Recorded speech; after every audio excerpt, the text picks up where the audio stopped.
Hello दोस्तों। मुझे उम्मीद है कि आप सभी अच्छे होंगे। दोस्तों, अब हम डिस्कशन करेंगे बैंक निफ्टी के बारे में। यहाँ पे आपको 5 मिनट का टाइम फ्रेम दिखाई दे रहा है। इसका मतलब हम पहले लॉजिक का डिस्कशन करेंगे। यहाँ पे सिंपल सिंपल सी चीजें देखो, कितने बेहतरीन मौके मार्केट ने आपको दिए हैं। ध्यान से एक एक पॉइंट को समझो। हमारे लिए इंपॉर्टेंट चीजें कौन कौन सी थी? पहला, ये वाला जोन इंपॉर्टेंट था हमारे लिए। ये क्या है? Previous day high. दूसरा, ये वाला जोन इंपॉर्टेंट था। ये क्या था? Previous day closing. तीसरा जोन कौन सा इंपॉर्टेंट था? तीसरा इंपॉर्टेंट जोन था हमारे लिए ये क्या था? प्रीवियस डे लो। मार्केट ने ओपनिंग दी, पहली ही कैंडल पे फोकस करो। मार्केट ने ब्रेकआउट भी देने की कोशिश की। प्रीवियस डे हाई का क्या दिया? बिल्कुल भी नहीं दिया। मार्केट ने आपको एक गैप डाउन ओपनिंग दी और फिर मोमेंटम दिखाया, आपको ब्रेकआउट दे दिया प्रीवियस डे क्लोजिंग का। लेकिन क्या हम एंट्री ले लेंगे? बिल्कुल भी नहीं लेंगे। क्यों नहीं लेंगे? क्योंकि ऊपर की तरफ एक नजदीकी प्रीवियस डे हाई बैठा हुआ है। अब जो मार्केट ने पहली कैंडल बना दी, अब ये भी एक सिचुएशन है। ध्यान से अगर आप इसे ऑब्जर्व करेंगे कि ये पहली जो कैंडल बन चुकी है, इसके बीच मार्केट ने घूमना शुरू कर दिया। अगर इसके बीच मार्केट ने घूमना शुरू कर दिया, हालांकि यहां पे आपको एक ट्रेंड लाइन भी दिखाई दे रही है, इसका भी ब्रेकआउट मिला है लेकिन इतने एडवांस में नहीं जाते। मैं आपको सिंपल सिंपल से चीजें समझाता हूं। मार्केट ने अगर इसके बीच घूमना शुरू कर चुका, तो आपके पास दो चीजें आ चुकी है। क्या क्या आ चुकी है? ये वाला जोन आ गया। ये क्या बन चुका? Trading day high. ये वाला जोन आ चुका आपके लिए, ट्रेडिंग डे लो। अगर मार्केट ट्रेडिंग डे लो का ब्रेकडाउन देके चलता है, तो नीचे जो ये सपोर्ट जोन है, इन्हें हम एज ए टारगेट लेके चल सकते हैं, या प्रीवियस डे लो तक के मोमेंटम को हम ऑब्जर्व कर सकते हैं। अगर मार्केट ट्रेडिंग डे हाई का ब्रेकआउट देके चलता है, तो यहां पे हमारे लिए क्या सिचुएशन क्लियर हो जाएगी? एक तो ट्रेडिंग डे हाई का हमें ब्रेकआउट मिल जाएगा, हमारे लिए ये स्ट्रेटेजी एक्टिवेट हो जाएगी।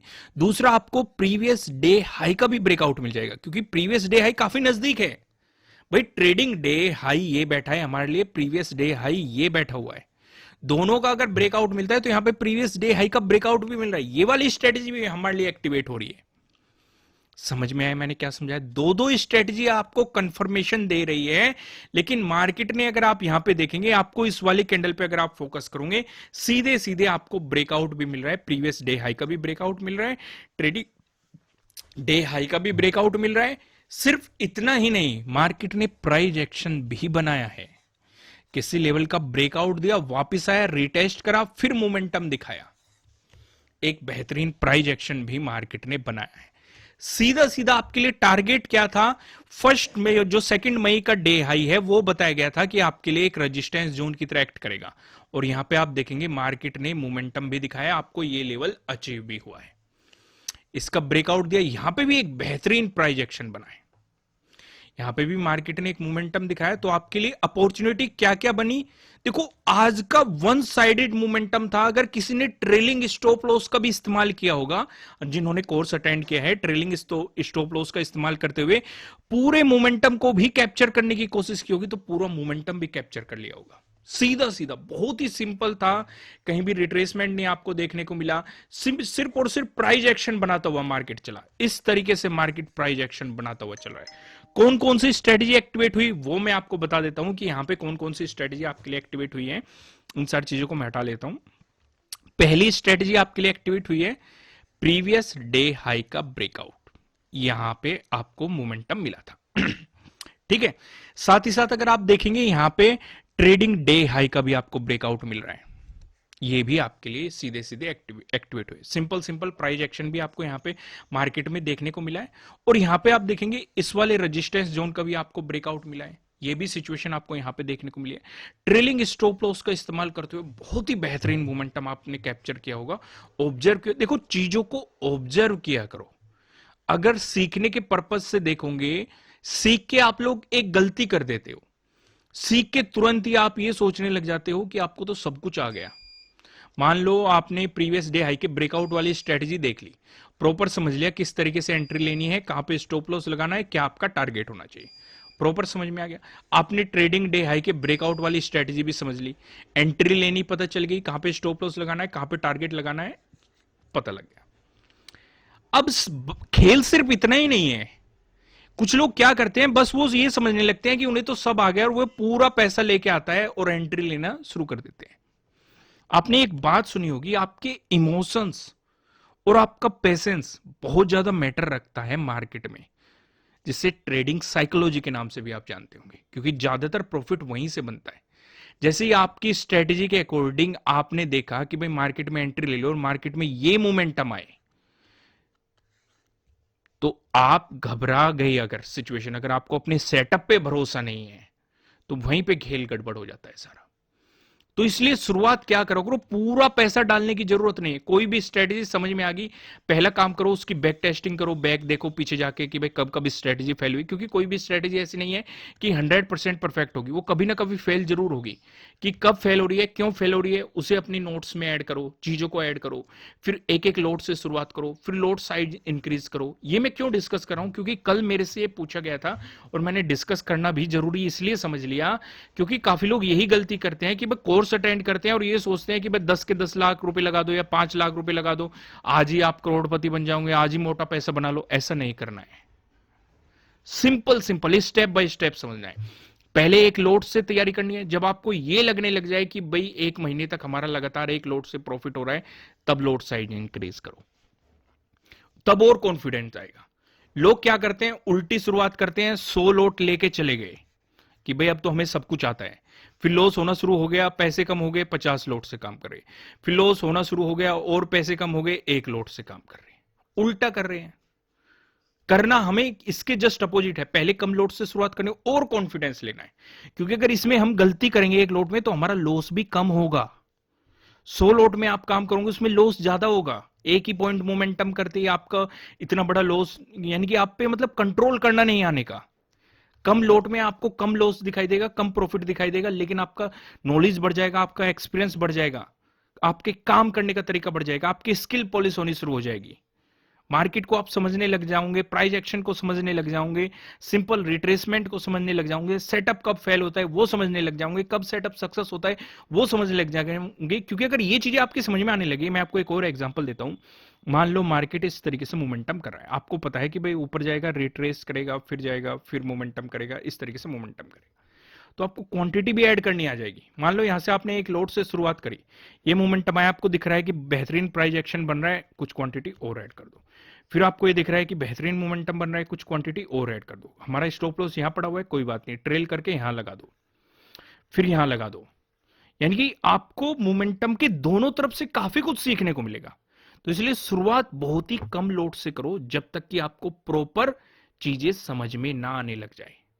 ठीक है, सिर्फ कोर्स करने का मतलब ये नहीं होता कि आपने सब कुछ सीख लिया, पूरा पैसा लेके कूद जाओ कि भाई आज ही आप पैसा बना दोगे। नहीं, ये गलती नहीं करनी। सिंपल स्टेप होता है, उस स्टेप से चलोगे। देखो आज ट्रेडिंग साइकोलॉजी आज कुछ ज्यादा ही डिस्कस कर दी, पर मुझे ऐसा लगा आपके कमेंट पढ़ के कि ये चीजें डिस्कस करनी चाहिए, क्योंकि पैसा हार्ड एंड अर्न मनी होता है। तो वो पता नहीं दोबारा आप इस मार्केट के बारे में क्या समझ के जाओगे, दोबारा आओगे नहीं आओगे, तो इसलिए इन चीजों को समझो। आइए हम देखते हैं, नो ट्रेडिंग जोन को समझते हैं और बाकी की चीजों को भी डिस्कस करते हैं। यहाँ पे आप देखेंगे आपको दो रेड लाइन दिखाई देगी। नीचे लेवल लाइन की बात करेंगे, ये 43,483 है, जो कि आपका सेकंड मई का डे हाई है। ये क्यों लिया वो भी मैं आपको एक्सप्लेन करूंगा। ऊपर की तरफ आप देखेंगे 43,737 है, जो कि फोर्थ का डे हाई है, यानी कि हमारे लिए क्या एक्ट करेगा, कल के दिन प्रीवियस डे हाई के रूप में एक्ट करने लगेगा। तो ये आपका नो ट्रेडिंग जोन होने वाला है। जब तक मार्केट आपको इस जोन में दिखाई देगा, आपको मार्केट को जस्ट ऑब्जर्व करना चाहिए, मार्केट में कोई भी पोजीशन नहीं बनानी चाहिए, मगर आप स्कैल्पिंग जरूर कर सकते हैं। अगर डे क्लोजिंग से मार्केट ऊपर चलता है तो आप डे हाई तक स्कैल्पिंग कर सकते हैं। अगर यहाँ पे डे क्लोजिंग से मार्केट नीचे चलता है तो आप जो ये सेकंड का डे हाई है यहाँ तक के मोमेंटम को स्कैल्पिंग कर सकते हैं। ये जोन आपके इसलिए लिया गया है, ध्यान से अगर आप ऑब्जर्व देखोगे, सेकंड को इसने एक मजबूत रेजिस्टेंस के रूप में एक्ट किया था। मार्केट ने बार बार इसका ब्रेकआउट देने की कोशिश की, लेकिन दे नहीं पाया। यहां पे भी आज भी हमें ऐसे ही देखने को मिला।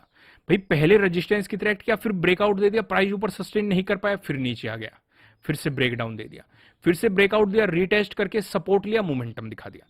तो यानी कि प्रोबेबिलिटी हो सकती है कि मार्केट अगर वापस आ गया तो क्या पता इस पे सपोर्ट लेके बाउंस कर जाए। तो अगर हम सेलिंग साइड जाना चाहते हैं तो मार्केट को इसका प्रॉपर ब्रेकडाउन देने दो, तभी सेलिंग के बारे में सोचना। उससे पहले आपको सेलिंग के बारे में नहीं सोचना चाहिए। स्कैल्पिंग जरूर कर सकते हो, पर इस मोमेंटम के पास अब फिर वही बात आती है। अगर आपको हैमर मिल जाए या पिन बार बुलिश कैंडल मिल जाए तो वो भी आपके लिए एक बेहतरीन अपॉर्चुनिटी हो सकती है, जो आपको क्लियर इंडिकेशन दे देगी कि मार्केट यहाँ पे सपोर्ट लेने की कोशिश कर रहा है, बायर्स यहाँ से एक्टिव होने की कोशिश कर रहे हैं। सिचुएशन समझ में आ गई। चलो अब एक एक चीजों का डिस्कशन करते हैं।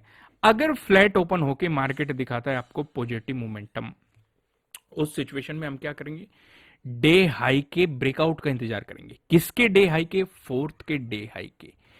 क्या हो गया, ये हमारे लिए प्रीवियस डे हाई होगा। लेवल कौन सा है? 43,737 का है। अगर इसका ब्रेकआउट मिलता है तो हमारे लिए प्रीवियस डे हाई के ब्रेकआउट वाली स्ट्रेटेजी एक्टिवेट हो जाती है। इसके अकॉर्डिंग हम अपनी एंट्री ले सकते हैं, स्टॉप लॉस लगा सकते हैं और टारगेट भी डिसाइड कर सकते हैं।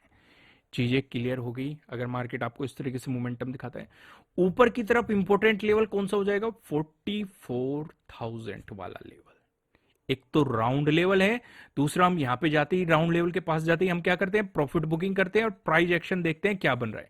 अगर किसी राउंड लेवल का मार्केट सीधे सीधे ब्रेकआउट देता है तो हम मार्केट से दूर रहते हैं जब तक कि या तो कुछ साइडवेज मोमेंटम ना आ जाए, या फिर जो हमारे चार पैटर्न है, ट्रायंगल वाले पैटर्न, ट्रेंड लाइन से मिलकर बना हुआ पैटर्न, पैरेलल पैटर्न, इन चारों पैटर्न में से हमें कोई सा पैटर्न ना दिखाई दे जाए, या फिर कोई एक बेहतर रिट्रेसमेंट वाला प्राइस एक्शन ना बन जाए, तब तक हम दूर रहते हैं। लेकिन अगर यहाँ पे रिजेक्शन कैंडल आपको देखने को मिली, बेयरिश कैंडल आपको देखने को मिली, तो यहां से आप सेलिंग अपॉर्चुनिटीज पे भी फोकस कर सकते हैं according to price action. Clear हो गया। वहीं पे बात करें, अगर मार्केट फ्लैट ओपन होकर आपको दिखाता है नेगेटिव मोमेंटम, उस सिचुएशन में हम क्या करेंगे? उस सिचुएशन में मैं एक बात तो आपको बता ही चुका हूं, अगर डे क्लोजिंग से नीचे आता है तो सेकंड के डे हाई तक आप स्कैल्पिंग कर सकते हैं। लेकिन अगर आपको इसका ब्रेकडाउन मिलता है तो आप सेलिंग अपॉर्चुनिटीज पे फोकस कर सकते हैं। सिंपल सिंपल जो आपके लिए पहला रेजिस्टेंस, उस पहला सपोर्ट बनेगा, ये थर्ड का डे हाई बनेगा। इसका ब्रेकडाउन आ गया, जो फोर्थ का डे लो है, ये आपके लिए अगला सपोर्ट बनेगा। इसका भी ब्रेकडाउन आ गया, जो थर्ड का डे लो है, ये आपके लिए अगला सपोर्ट बनेगा। चीजें क्लियर हो गई। अब बात करते हैं, अगर आपको गैप अप ओपनिंग देखने को मिली, गैप अप ओपनिंग के लिए हम पूरा फोकस डे हाई पे ही रखेंगे, फोर्थ के डे हाई पे। अगर आपको इसी जोन के आसपास गैप अप ओपनिंग देखने को मिलती है, एक एक पॉइंट समझना, अगर बुलिश कैंडल देखने को मिली तो तब आपको बाइंग अपॉर्चुनिटीज मिल जाएगी, प्रीवियस डे हाई के ब्रेकआउट वाली स्ट्रेटेजी आपके लिए एक्टिवेट हो जाएगी। ठीक है, रेजिस्टेंस जोन यही बनेगा। ठीक है, 44,000, वहीं पे देखेंगे हम क्या प्राइस एक्शन बना। लेकिन अगर बियरिश कैंडल देखने को मिली और मार्केट उस बियरिश कैंडल से नीचे आ गया तो कौन सी स्ट्रेटेजी एक्टिवेट होगी? प्रीवियस डे हाई का ब्रेकडाउन। दोनों स्ट्रेटेजी अलग है। यहां पे जो आपके लिए सपोर्ट बनेगा, ये 2 मई का डे हाई आपके लिए सपोर्ट बन जाएगा। इसका ब्रेकडाउन मिल गया, थर्ड का डे हाई आपके लिए सपोर्ट बन जाएगा। इसका ब्रेकडाउन मिल गया, फोर्थ का डे लो आपके लिए अगला सपोर्ट बन जाएगा। इसका भी ब्रेकडाउन मिला, थर्ड का डे लो आपके लिए सपोर्ट बन जाएगा। इसका भी ब्रेकडाउन मिल गया, नीचे 43,000 लेवल है। अगर मिलती है आपको gap down opening, gap down opening में हम फोकस कहां रखेंगे? जो ये 2 मई का डे हाई है, इसी जोन पे रखेंगे। ये मैंने आपको वीडियो के शुरुआत में ही समझा दिया कि मार्केट ने यहां पे एक इंपॉर्टेंट रेजिस्टेंस की तरह एक्ट किया था, तो प्रोबेबिलिटी है ये सपोर्ट की तरह एक्ट करे। अगर इसी जोन के आसपास आपको गैप डाउन ओपनिंग मिल जाती है और हैमर नजर आता है, पिन बार बुलिश कैंडल नजर आती है, तो आप बाइंग अपॉर्चुनिटीज पे फोकस कर सकते हैं। रेजिस्टेंस बनेगा आपके लिए फोर्थ का डे हाई, यानी कि प्रीवियस डे हाई। इसका ब्रेकआउट मिलता है तो प्रीवियस डे हाई के ब्रेकआउट वाली स्ट्रेटेजी एक्टिवेट हो जाएगी। फिर आपकी तरफ आगे रेजिस्टेंस जोन 44,000 पे बनने वाला है। सिचुएशन क्लियर हो गई यहां पे। लेकिन अगर यहां पे बियरिश कैंडल देखने को मिल गई, उस सिचुएशन पे हम क्या करेंगे? उस सिचुएशन पे हम फोकस ये रखेंगे कि मार्केट इस बियरिश कैंडल से नीचे चलना चाहिए। अगर इसी बियरिश कैंडल पे मार्केट साइडवेज हो जाता है तो हम ट्रेडिंग नहीं करेंगे, जो भी पैटर्न बन रहा है उसके ब्रेकआउट या ब्रेकडाउन का इंतजार करेंगे। लेकिन अगर इस बियरिश कैंडल को बना के मार्केट इस बियरिश कैंडल से नीचे चलना शुरू हो जाता है तो हम फिर यहाँ पे सेलिंग अपॉर्चुनिटीज पे फोकस करेंगे और नीचे की तरफ हमारे सपोर्ट वही रहेंगे। थर्ड का क्या होगा? Day high. इसका ब्रेकडाउन मिल गया, फोर्थ का डे लो। इसका ब्रेकडाउन मिल गया, थर्ड का डे लो। अब मैं आपको सीधा लेके चलता हूं पिवट पॉइंट की तरफ। पिवट पॉइंट का डिस्कशन करने से पहले मैं आपको बता दूं, लाइक टारगेट है 5000 लाइक टारगेट है। अगर आपने लाइक नहीं किया अभी तक, लाइक कर दो, कमेंट करके भी बता दिया करो, क्योंकि बहुत मेहनत लगती है इन चीजों को आपके लिए रोज एनालिसिस करने में, तो इसलिए एक लाइक तो बनता है। अगर बैंक निफ्टी में आपको एक पॉजिटिव मोमेंटम देखने को मिला, उस सिचुएशन पे जो हमें पहला रेजिस्टेंस नजर आ रहा है 43,864 पे नजर आ रहा है। अगर आपको इसका ब्रेकआउट मिलता है, जो दूसरा रेजिस्टेंस नजर आ रहा है ये 44,033 पे नजर आ रहा है। अगर आपको इसका भी ब्रेकआउट मिला, जो हमें तीसरा रेजिस्टेंस नजर आ रहा है, तीसरा रेजिस्टेंस बताने से पहले मैं आपको बता दूं, आपके लिए किसी भी तरह का ना तो कोई बाय रिकमेंडेशन है, ना ही कोई सेलिंग रिकमेंडेशन है। ये जस्ट एजुकेशनल पर्पज से बनाई गई एनालिसिस वीडियो है। इन्वेस्ट करने से पहले आपको अपनी रिसर्च करनी है, अपने इन्वेस्टर की सलाह लेनी है, क्योंकि प्रॉफिट भी आपका होने वाला है, लॉस की जिम्मेदारी भी आपको अपने आप लेनी है।